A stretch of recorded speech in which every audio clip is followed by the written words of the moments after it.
የጥቁር ሕዝቦች ድል አድዋ ያቀጣጠለው የአፍሪካ ነጻነት ጥያቄ መነሻው ከኢትዮጵያ ነበር። የጥቁሮችን አለመቻል የነጮችን የበላይነት የነገረ አስርት ዓመታትን በቀኝ ግዢ ለማስከበር አስቦ የነበረው የምዕራቡ ዓለም የወቅቱ አይዲዮሎጂ በኢትዮጵያውያን ተሸንፏል። ይህ ድልም በጭቆና ስር የነበሩ ሌሎች አፍሪካውያን ወንድሞች ነጻነትን እንዲሹ መሰባሰብ አቅም፣ በአንድነት መቆም ጉልበት መሆኑን እንዲገነዘቡ ከማድረጉም ባለፈ በፓን አፍሪካኒዝም ቅኝት የወቅቱ የአፍሪካ አንድነትን ለመመስረት አሰባስቧል።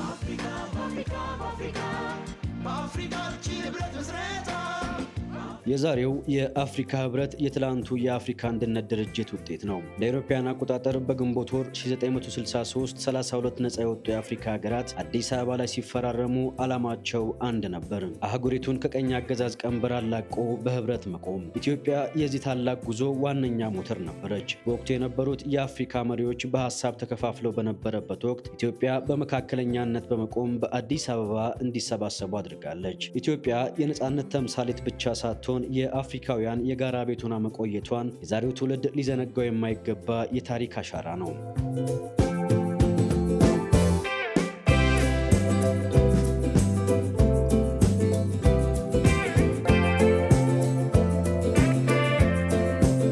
አዲስ አበባ የአፍሪካ የዲፕሎማሲ ማዕከል፣ የጥቁር ህዝቦች የነጻነት ተምሳሌት በመጪው የካቲት 7 እና 8 39ኛውን የአፍሪካ ህብረት የመሪዎች ጉባኤ ለማስተናገድ ሽርጉድ እያለች ትገኛለች። የሀገራት መሪዎች፣ የውጭ ጉዳይ ሚኒስትሮችና የዓለም አቀፍ ተቋማት ተወካዮች ወደ ኢትዮጵያ እየተመሙ ነው።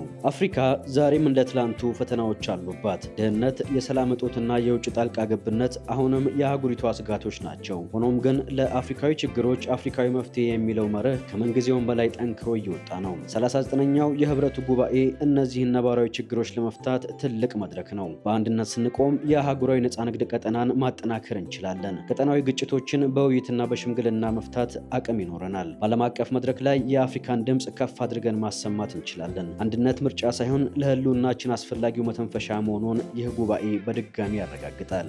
ኢትዮጵያ የህብረቱ መስራችና የጉባኤው ቋሚ አስተናጋጅ እንደመሆኗ እንግዶቿን በክብር ለመቀበል ዝግጅቷን አጠናቃለች።